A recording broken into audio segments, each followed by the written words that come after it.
খুব সামান্যই হয়েছে, সেটা এমন কিছু গুরুত্বপূর্ণ নয়। ওরা ভবিষ্যতের দিশা খুঁজে পেতে চাইছেন, তো তাতে আমাকে জিজ্ঞেস করছেন যে কি করা দরকার। কিন্তু এখন যা অবস্থা হয়ে আছে তাতে তো সবই সুপ্রিম কোর্টের হাতে। সুপ্রিম কোর্টই ওনাদেরকে গিয়ে যা বলার বলতে হবে, বা সুপ্রিম কোর্ট সেটা শুনবে কি শুনবে না সেটাও সুপ্রিম কোর্ট ঠিক করবে। কিন্তু ওনাকে যেতে হবে সুপ্রিম কোর্টে। এখন আমি কিছু বলবো না, সুপ্রিম কোর্টের হাতে। সুপ্রিম কোর্ট যদি মনে করে যে ওটাকে রিভিউ করবে, তাহলে সে করতে পারে, নাও করতে পারে, এখানে কিছু বলা সম্ভব নয়। সেটা উনি হয়তো বুঝতে পারছেন, সেরকম বলেছেন। আমার সে ব্যাপারে আমি কোনো মন্তব্য করব না।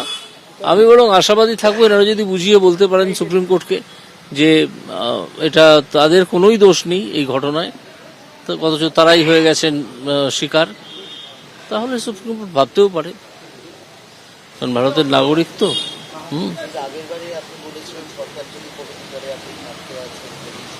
সরকার সে কমিটি, সরকার তো কমিটির দিকে গেলই না। সরকার তো সেদিন শিক্ষকদের লাঠি এইসব মারলো, সেই জন্য আমরা গেলাম না তার কাছে। সরকার এখনো যদি মনে করেন করতে পারেন, কিন্তু সরকার কিছু করবেন বলে মনে হয় না। না, সে মানে রিভিউতে যাওয়া, গিয়ে আশায় বুক বেঁধে থাকা যে সুপ্রিম কোর্ট হয়তো রিভিউটা শুনবে। যদি শোনে সেখানে অনেক কথা বলার থাকবে। তো সেই আশাটুকু করা যে সুপ্রিম কোর্ট শুনবে। দেখুন, যোগ্য অযোগ্য আলাদা। এখানেই স্কুল সার্ভিস কমিশন বা রাজ্য সরকার করতে পারতো, তারা করতে পারতো, তো তারা সেভাবে করেনি। কারণ রাজ্য সরকারও চাইছে এই ব্যাপারটা নিয়ে একটা জটিলতা থেকে যাক।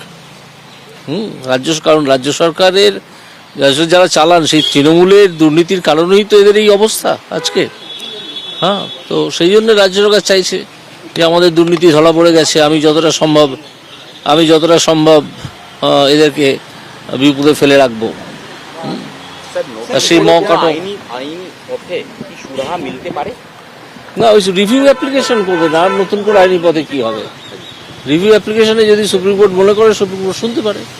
রাজ্য সরকার এসএসসির যদি সদিচ্ছা থাকতো, তাহলে আগে কি সম্পূর্ণ তথ্য দিয়ে এদের বাঁচানো যেত না? নিশ্চয়ই বাঁচানো যেত।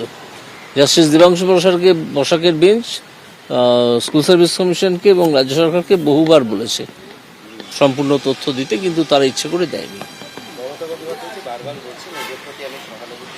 না, ওসব মুখের কথা। মমতা বন্দ্যোপাধ্যায় একটা কথাও রাজনীতির বাইরে গিয়ে বলেন না। তার রাজনৈতিক ধান্দা যেটা, সেই রাজনৈতিক ধান্দাটা কিসে পূরণ হবে সেটা ভেবে তিনি সব কথা বলেন। আপনারা মমতা বন্দ্যোপাধ্যায়কে চেনেন, আমার চেয়েও ভালো চেনেন, আপনারা তো অনেক কভার টভার করেন। সুতরাং মমতা বন্দ্যোপাধ্যায়ের একটা কথাও বিশ্বাস করার মতো নয়। গ্রুপ সিডি ক্যান্ডিডেট যাদেরকে কোর্ট টার্মিনেট করে দিল, তারপরে উনি ওদেরকে ভাতা দিচ্ছেন, এটা কি আইনের চোখে বেআইনি? সেটা আমি এক্ষুনি বলতে পারবো না, কি টাকা থেকে দিচ্ছেন, কোন ফান্ড থেকে দিচ্ছেন। যদি দেখা যায় যে সেখান থেকে দেওয়া সম্ভব, তাহলে ঠিক আছে, অসুবিধা নেই। কিন্তু কতদিন দেবেন, তাই না? এটাও একটা প্রশ্ন। দেখা যাক কতদিন উনি দিতে পারেন। রিভিউয়ের ওপরে সব কিছু, সরকারের করা রিভিউ না। আমি এনাদেরকে বলেছি রিভিউ করতে, এনারাও সেই কথাই বলছিলেন যে রিভিউ করে কোনো লাভ হবে কিনা আমরা কেউ জানি না, কিন্তু রিভিউ ছাড়া কোনো উপায়ও নেই। সেটা ওনারা ঠিক করবেন, ওনাদের যে অ্যাডভোকেট অ্যাপিয়ার করবেন তিনি ঠিক করবেন যে কি বললে ঠিক হয়।